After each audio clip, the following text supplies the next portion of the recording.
everyone! I hope you're ready for another adventure, because today, Wayne reads Curious George. Always remember, if you want to follow along with these amazing adventures, all you have to do is like and subscribe for more tales. Now I think that North Star will be perfect to join us for today's adventure. Now the North Star is here. Let's jump in, because today we get to read Curious George and the Dump Truck. This is George. He lived with his friend, the man with the yellow hat. He is a very good little monkey, and always very curious. This morning, George was playing with his toys when he heard a funny noise outside his window. It sounded like a quack. George was curious. What could be quacking underneath his window? It was a duck, of course. Then George heard another quack. Why, it was not just another duck, it was a mother duck with 5 small ducklings. Ducklings were something new to George. How funny they were. He watched the ducklings waddle after their mother.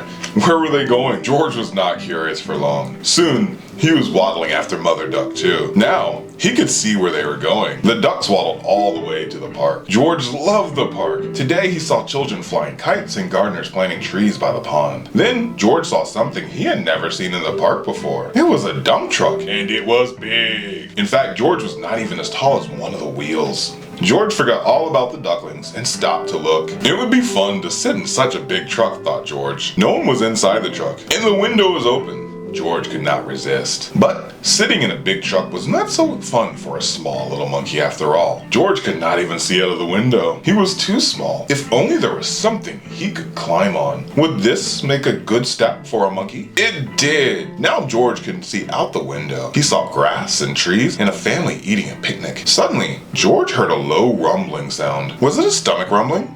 He wondered. It had not been long since breakfast, but the rumbling sound was not coming from George's stomach. It was coming from the back of the truck. George was curious, so he climbed out of the window. Then, like only a little monkey can, he swung up to the top of the truck. Now he could take a look. He saw the truck was filled with dirt. George was excited. What could be better than a truck full of dirt?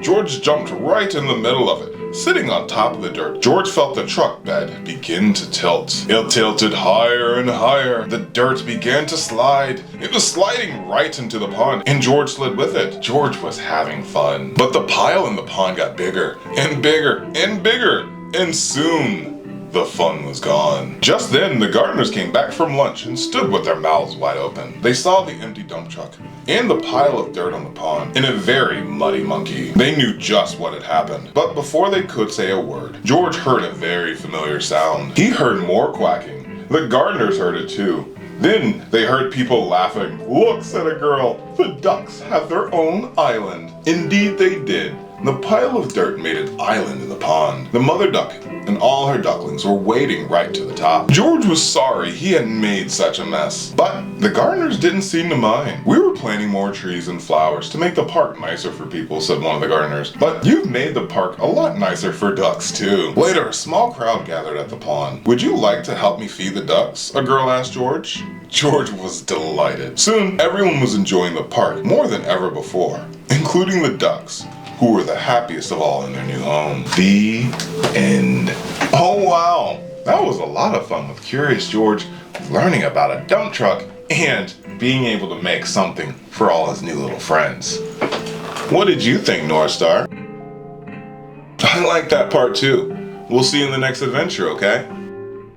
And we'll see you in the next adventure here with Wayne Reads. Thank you for joining us, and we can't wait to see you again. Bye-bye!